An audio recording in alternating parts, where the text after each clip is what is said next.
Olunaku olw'eggulo kabadde kasatiro ku kisaawe ky'Ennyonyi Entebbe. Abakuumaddembe bwe bayodde pulezidenti w'ekibiina ekya National Unity Platform Robert Kyagulanyi Ssentamu amangu ddala nga yakatonya ku kisaawe kino ng'ono tebamulinze nakukka bulungi okuva ku nnyonyi ya Rwanda Air mwe yagidde okukakana nga bamukutte ne bamuteeka mu mmotoka nga twagenze okuddamu okuwulira ng'ali mu maka ge magere.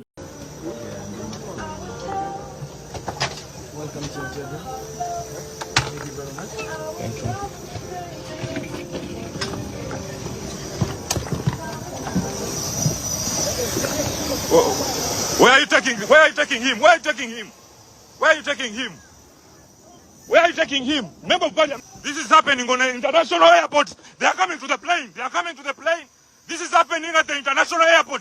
The President and Honorable Kirumira Hassan Kyagulanyi Ssentamu have been whisked away. Mu kavuvungana akabadde olunaku olw'eggulo n'okwosa eggulo bannakibiina kino baakwatiddwa nga poliisi yabaggalidde nga ku bano kwe kuli n'omubaka wa Busiro South Charles Matovu n'abalala nga no basuze mu kaduukulu ka poliisi ey'Entebbe gye bagiddwa ne basimbibwa mu maaso g'omulamuzi wa kkooti Entebbe nga Esther Amabirisi. Bano basomeddwa emisango okuli ogw'okukuma omuliro mu bantu n'okutegeka olukuŋŋaana olutali mu mateeka wabula nga gyonna bagyegaanye.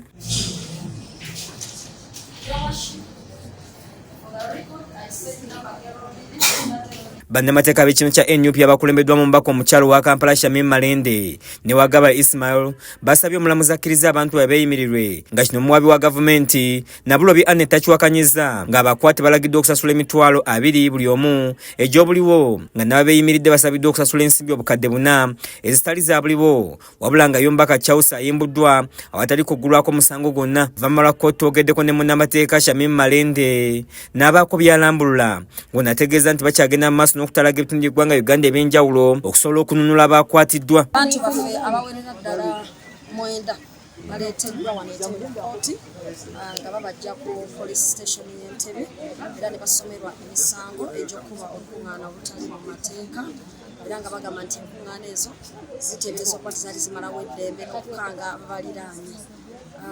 Wabula omulamuzi awulirizza emisango gyonna bagyegaanye.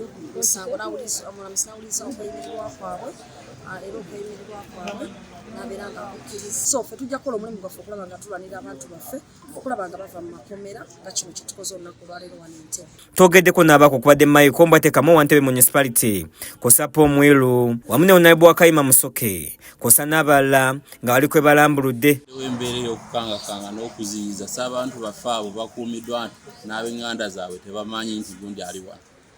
Babasiniikinze ne babaleeta wano ku kkooti ku ssaawa za afternoon ne babateeka mu kkooti.